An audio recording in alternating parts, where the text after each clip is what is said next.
बात बिहार के नेताओं की इसकी हो और जन अधिकार पार्टी के अध्यक्ष व पूर्व सांसद पप्पू यादव की चर्चा ना हो, ये भला कैसे हो सकता है।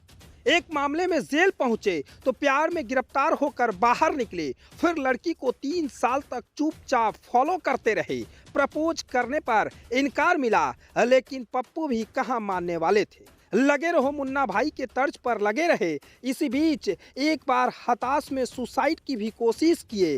अंत में पप्पू के प्यार को फरवरी 1994 में तब मुकाम मिला जब शादी करने दुल्हनिया रंजीत कौर हेलीकॉप्टर से पहुंची।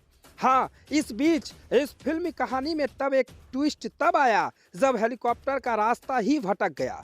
पप्पू यादव ने बायोग्राफी द्रोह काल में अपनी यह लव स्टोरी बताई है।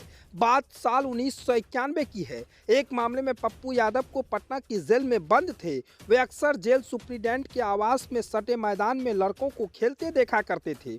इन्हीं लड़कों में एक विक्की था। पप्पू की विक्की से नजदीकियां बढ़ गई। फिर एक दिन पप्पू ने उसके फैमिली एल्बम में रंजीत को टेनिस खेलते तस्वीर देखी। ये पहली नजर में ही प्यार हो गया था।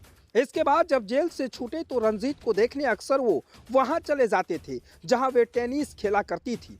पप्पू ने पहली बार उन्हें पटना क्लब में देखा था। ये पप्पू की लड़की से मिलने और इम्प्रेस करने की मौके तलाशने का दौर था, लेकिन रंजीत को ये पसंद नहीं था। उनकी बारूखी कम होने का नाम नहीं ले रहा था, तो पप्पू भी अपनी कोशिश छोड़ने को तैयार नहीं थे। पटना के मगध महाविद्यालय और महिला विद्यालय में पढ़ने के बाद रंजीत ने पंजाब विश्वविद्यालय में एडमिशन ले लिया और वह टेनिस की प्रैक्टिस करने लगी। वे नेशनल व इंटरनेशनल टेनिस खेला करती थी। पिता सेना से रिटायर होने के बाद गुरुद्वारे में ग्रंथी हो गए थे। अब पप्पू ने रंजीत को फॉलो करने के लिए पटना से पंजाब तक का चक्कर लगाना शुरू कर दिए थे। यह सिलसिला करीब 3 साल तक चलता रहा। 2 साल तक रंजीत को इसका पता तक नहीं चला। जब इसकी दीवानगी का पता चला तो रंजीत ने कड़े शब्दों में मना किया, लेकिन पप्पू कहाँ मानने वाले थे। उनके नहीं मानने पर यह भी समझाया कि वे सिख हैं और पप्पू हिंदू है, इसलिए परिवार वाले उनकी शादी के लिए राजी नहीं होंगे। अब बात परिवार तक पहुंचने की बारी थी। रंजीत के माता पिता इस शादी के खिलाफ थे, लेकिन पप्पू के आनंद मार्गी पिता चंद्र नारायण प्रसाद और माता शांति प्रिया अपने बेटे की खुशी के लिए राजी हो गए थे। पप्पू अब रंजीत के बहन बहनोई को मनाने चंडीगढ़ जा पहुंचे, लेकिन बात नहीं बनी। इसी बीच राजनीतिक में मुकाम बना चुके पप्पू को पता चला कि कांग्रेस नेता SS आहूवालिया की बात रंजीता का परिवार नहीं टाल सकता है। फिर क्या था, पप्पू ने दिल्ली जाकर आहूलिया से मदद की गुहार लगाई। उन्होंने मदद भी की। प्यार को पाने की इस कोशिश को क्लाइमैक्स की तब आया जब हताशा में पप्पू ने नींद की ढेरों गोलियां खा ली। हालात बिगड़ी तो इलाज के लिए उन्हें पटना मेडिकल कॉलेज व अस्पताल में भर्ती कराया गया। इस घटना के बाद उनके प्रति रंजीत का व्यवहार कुछ नरम हुआ। यह इस प्रेम कहानी का टर्निंग पॉइंट था। रंजीत के पप्पू को लेकर सॉफ्ट होने के बाद उनके माता पिता भी मान गए। फिर दोनों की शादी पूर्णिया के गुरुद्वारे में होने की तय की गई। तय हुआ फिर शादी आनंद मार्ग के पद्धति से होगी, लेकिन एक और गतिरोध का आना बाकी था। शादी के लिए दुल्हन रंजीत और उनके परिवार को लेकर आ रहा चार्टर्ड विमान रास्ते में ही भटक गया। इसके बाद तो हंगामा मच गया। अंत में जब विमान पहुंचा तो सबों ने राहत की सांस ली।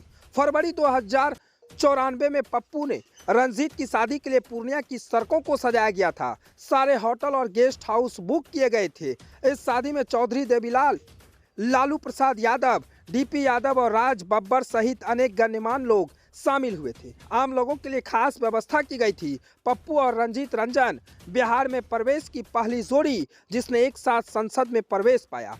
आज पप्पू यादव जन अधिकार पार्टी के अध्यक्ष व पूर्व सांसद हैं, तो पत्नी रंजीता रंजन सुपौल से कांग्रेस के पूर्व सांसद रही है। आज रंजीत रंजन दमदार राजनेता के साथ अच्छी पत्नी व मां भी है। पप्पू अपनी पत्नी की सराहना करते थकते नहीं हैं। उनके ईमानदार व बिना लाग लपेट वाले स्वभाव के वो कायल रहते हैं। यानी साफ कहें तो पप्पू यादव की लव स्टोरी ऐसी थी।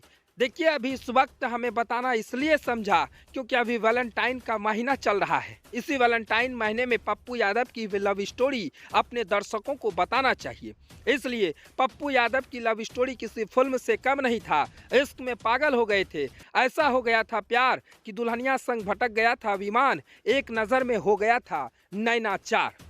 अभी पप्पू यादव अगर कहें तो सुर्खियाँ में रहते हैं। पप्पू यादव जनता का सेवा करते हैं और लगातार जनता का सेवा करते आ रहे हैं।